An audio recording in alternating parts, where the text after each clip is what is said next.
Hello viewers, আসসালামু আলাইকুম। জেসমিনস daily লাইফে আপনাকে স্বাগতম। আজকে যে রান্নাটা দেখাবো সেটা হচ্ছে মাছের ডিম ভুনা। আর এটা হচ্ছে আমার মেয়ের ফেভারিট। তো মাছের ডিম ভুনা করার জন্য এটা হচ্ছে রুই মাছের ডিম ছিল।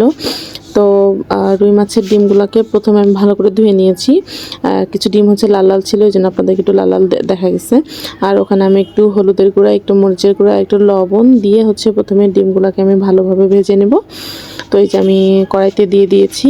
তো এখন আমি হচ্ছে উল্টায় পাল্টায় একটু ভেঙে ভেঙে দিয়ে হচ্ছে আমি এটা ভেজে নিব, যেহেতু আমি পরে আলাদা করে আবার মরিচ পেঁয়াজ দিয়ে ভুনা করব। তো এই তো আমার হচ্ছে মাছের ডিমগুলো অলমোস্ট ভাজা হয়ে গিয়েছে। এখান থেকে হচ্ছে এগুলো হচ্ছে আমি তুলে রাখবো। আর কিছু অর্ধেক অর্ধেক পরিমাণ হচ্ছে আমার মেয়েকে দিয়ে দিয়েছি, ও হচ্ছে এমনি এমনি খাবে।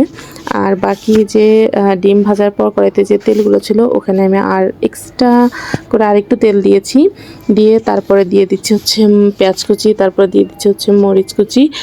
আর এই ডিম ভুনাটায় আমি একটু রসুন বাটাও দিব। তো এটার জন্য হচ্ছে আমি আগেই রসুনটা বেটে নিয়েছি। আর এই যে মরিচ পেঁয়াজটা যখন বাদামি হয়ে গিয়েছে তখন আমি রসুনটা দিয়ে আর একটু হচ্ছে মরিচ পেঁয়াজটাকে ভেজে নিলাম, যাতে রসুনের কাঁচা গন্ধটা না থাকে। তারপর এখানে একটু সামান্য একটু পানি দিয়ে আমি একটু হলুদের গুঁড়া, মরিচের গুঁড়া, লবণ আর একটু জিরার গুঁড়া দিয়ে মশলাগুলোকে ভালোভাবে কষিয়ে নিব।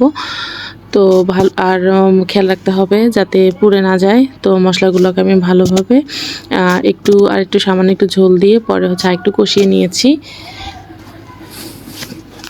এই যে আমার মশলাগুলো কষানো হয়ে গিয়েছে, তেল উপরে উঠে গিয়েছে। এই পর্যায়ে আমি দিয়ে দেবো হচ্ছে যে এই ডিমগুলো আমি ভেজে রেখেছিলাম, ওই ডিমগুলো।